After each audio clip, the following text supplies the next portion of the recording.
नमस्कार,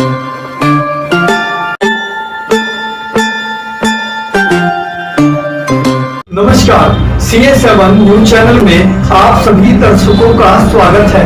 मैं हूं मोहित कल्याणी और आइए नजर डालते हैं अब तक की बड़ी खास खबर। उत्तर प्रदेश राज्य की योगी आदित्यनाथ सरकार का पहला मंत्रिमंडल का किया गया विस्तार। योगी आदित्यनाथ सरकार का पहला मंत्रिमंडल का विस्तार हुआ। राजभवन में एक संक्षिप्त कार्यक्रम में 4 नए मंत्रियों ने ली शपथ। जो 4 नए मंत्री बनाए गए उनमें से 2 पूर्वी उत्तर प्रदेश से हैं व 2 पश्चिमी उत्तर प्रदेश के हैं। इनमें 3 कैबिनेट मंत्री और 1 राज्य मंत्री बनाए गए हैं। नए मंत्रियों में 2 ओबीसी, 1 ब्राह्मण और 1 जाटव को जगह दी गई है। यह विस्तार भले ही छोटा हो, लेकिन भाजपा के लिए राजनीतिक रूप से खासा असरदार होने वाला है। भाजपा इस विस्तार से कई तरह के संतुलन साधने की कोशिश में है। राजनीतिक नज़रिए से देखा जाए तो गाजीपुर के जहुराबाद विधानसभा से विधायक ओम प्रकाश राजभर को मंत्रिमंडल में शामिल कर पूर्वी उत्तर प्रदेश के कई जिलों में राजभर बिरादरी को साधने की कोशिश की गई है। विधानसभा चुनाव में राजभर सपा के साथ थे। इससे गाजीपुर, आजमगढ़, मऊ, अम्बेडकर नगर सहित इस क्षेत्र में भाजपा को भारी नुकसान उठाना पड़ा था। ओम प्रकाश राजभर काफ़ी दिनों से मंत्रिमंडल में शामिल होना चाह रहे थे, लेकिन अब जाकर उन्हें नए मंत्रिमंडल विस्तार के दौरान जगह मिल पाई है।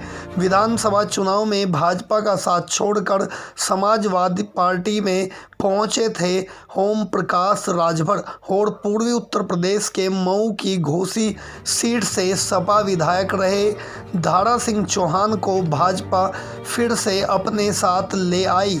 चौहान पहले समाजवादी पार्टी से इस्तीफा देकर फिर भाजपा से घोसी विधानसभा से चुनाव लड़े थे।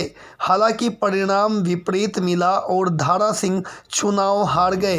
हार के बाद भी भाजपा की नज़र में दारा सिंह की अहमियत कम नहीं हुई और उन्हें विधान परिषद सदस्य बना दिया गया। अब मंत्रिमंडल के सदस्य बन गए। कैबिनेट मंत्री का दर्जा दारा सिंह चौहान को मिला है।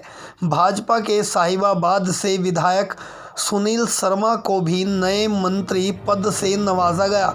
सुनील शर्मा क्षेत्रीय स्तर पर ब्राह्मणों के मान्य नेताओं में गिने जाते हैं। सुनील शर्मा से नाराजगी को कम करने के उद्देश्य से इन्हें भारतीय जनता पार्टी ने सरकार के मंत्रिमंडल में शामिल किया है। वैसे सुनील शर्मा के नाम एक रिकॉर्ड भी है। वह सबसे अधिक वोट से विधानसभा चुनाव जीते थे।